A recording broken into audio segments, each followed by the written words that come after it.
E aí, pessoal, é hora da timeline tricolor desta quarta-feira. Olha, tem muita notícia porque tem o jogo treino e tudo que nele foi relacionado, desde Bright White, Christian Oliveira, tem negócios na discussão, tem volta de jogador que aparentemente vai ser usado. Enfim, tem muito assunto na nossa timeline. Vamos lá, tem muita coisa pra gente conversar. César Cidade Dias falando de Grêmio aqui no YouTube, papo de gremista para gremista. Estamos no meio do Campeonato Mundial de Clubes.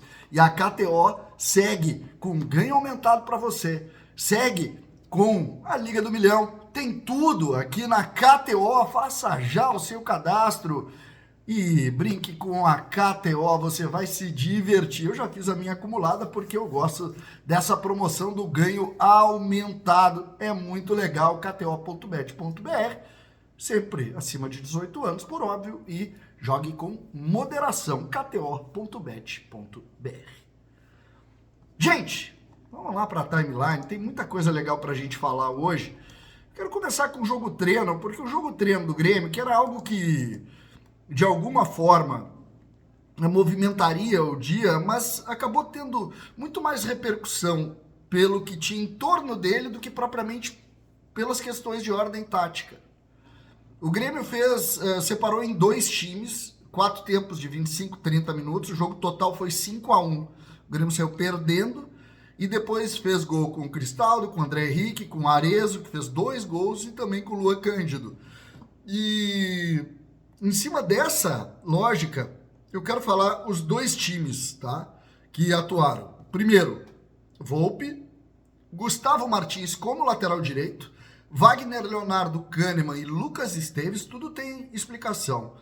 Cuejar, Alex Santana, Alisson, Cristaldo, Amuso e André Henrique. Olha só. Gustavo Martins por quê? Porque o Serrote não participou do treino. Nem no primeiro, nem no segundo tempo. E aqui, aquela recuperação dele, aquela fratura, ele acabou ficando fora. E é importante a gente colocar. Depois eu até digo como isso foi movimentado, porque tem explicação também. Essa é a primeira parte. Depois, Cuejar, a melhor notícia. No time titular, no primeiro time, Cuejar. Lembra quando a gente falou aqui no canal sobre a possibilidade do crescimento dele? Tá aqui, confirmado, Cuejar.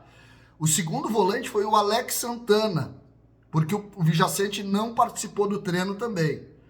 Cristaldo foi a opção no meio. Cristaldo seguindo no time principal. Aí Alisson, Amuso do outro lado e na frente o André Henrique. Por quê? Tudo tem motivo.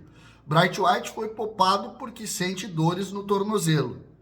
E o Christian Oliveira, ele acabou sofrendo um acidente doméstico. Uma garrafa térmica quebrou no pé dele. E ele teve lesão, essas queimaduras sérias. Ele vai ficar 10 dias fora. E nós sabemos o que é uma queimadura, né? Quem já teve, isso aqui é muito complicado, tá? Quebrou essa garrafa térmica, quebrou no pé dele, não teve corte, mas teve uma queimadura muito forte. E olha, dói. E dói e demora para recuperar. E como é o pé, e tem a meia e roça, isso aqui tem que ter todo o cuidado do mundo para não infeccionar. E principalmente, tu faz tudo certinho, daqui a pouco tu vai de novo, solta, abre a ferida, tudo de novo. Então, um problemão, tá? Ele não participou do treinamento, obviamente, e não vai jogar. Ele fica 10 dias fora do trabalho. Não pode suar o pé. Imagina o tamanho do problema, tá? Esse é um ponto. Dentro dessa linha de raciocínio, o que a gente pode ainda, vou pegar aqui, o que a gente pode ainda considerar do time, né? Então, Bright White fora, Vijaçante fora, Igor Serrote. O lateral esquerdo foi o Lucas Esteves, por quê? Porque no primeiro jogo, o Marlon não pode jogar contra o Cruzeiro. Ele não pode jogar. Olha o tamanho do... Cara, é impressionante. Por isso é que eu desconsiderei um pouco a análise tática e comecei a individualizar. Porque se tu olhar assim, tu vai ver. O lateral direito não é, o zagueiro pela direita não é, o lateral esquerdo não é, o segundo volante não é, o centroavante não é, e o ponto esquerdo também não é. Desse primeiro time. Na segunda etapa, o Grêmio terminou, esse primeiro time ganhou o jogo de virada por 2-1. Ganhou de virada por 2-1, um do Cristaldo e um do André Henrique. Aí vem o segundo time, olha só, Grando, Camilo como lateral direito, deixando claro aquela ideia que a gente já vem falando. O Camilo é o último da fila, Gemerson, Vieri, Marlon.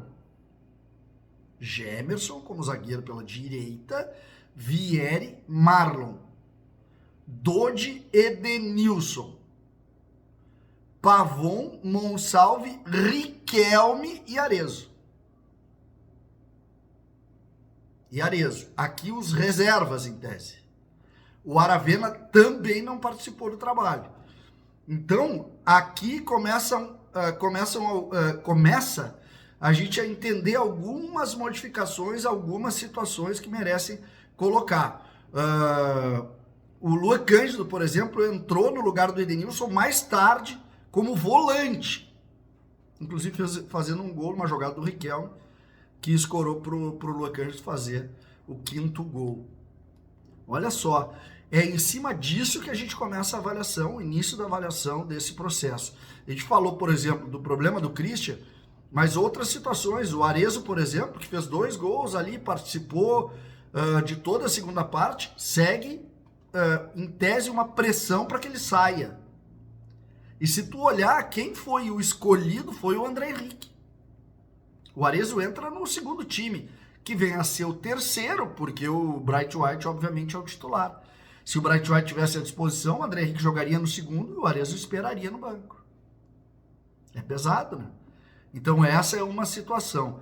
Uma situação cada vez mais importante da gente colocar. Outro que jogou no segundo time, participou ativamente, foi o Pavon. O Grêmio deu preço para o Racing.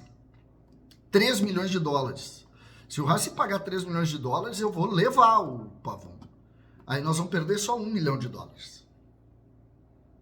Mas aí, a essa altura, é bom negócio. É bom negócio. Só que esse negócio do Racing depende aí de um negócio envolvendo o River Plate e o jogador Maxi Salas, que estaria se transferindo para o River Plate. Outra situação que eu acho importante da gente posicionar aqui é que, diante do que a gente está notando, o Mano conseguiu agregar alguns atletas, conseguiu colocar alguns atletas dentro do processo do Grêmio, mas faltam peças, né? Faltam peças. Tem muito jogador para chegar, tem 3 ainda que estão fora, mas fora que eu digo por enfim, qualquer tipo de problema, 4 na verdade, mas mesmo assim, falta, né? Falta bastante coisa. Então, mano, ainda tem muito trabalho pela frente. Eu vou te dizer que diante das dificuldades que eu vi hoje, a gente ainda tem muito trabalho. Muito trabalho. Achei que poderia estar num estágio um pouquinho melhor, até mesmo de recuperações, né? O Serrote, por exemplo, não conseguiu voltar. Tem situações que eu espero. O Edenilson voltou, mas mesmo assim, nós temos que ter muito cuidado, porque a maratona recomeça. A partir do início do lado, quando começa no dia 13, não para. De novo. E aí vai até dezembro. E nós temos que estar prontos para isso. César, Cidade Dias, falando de Grêmio.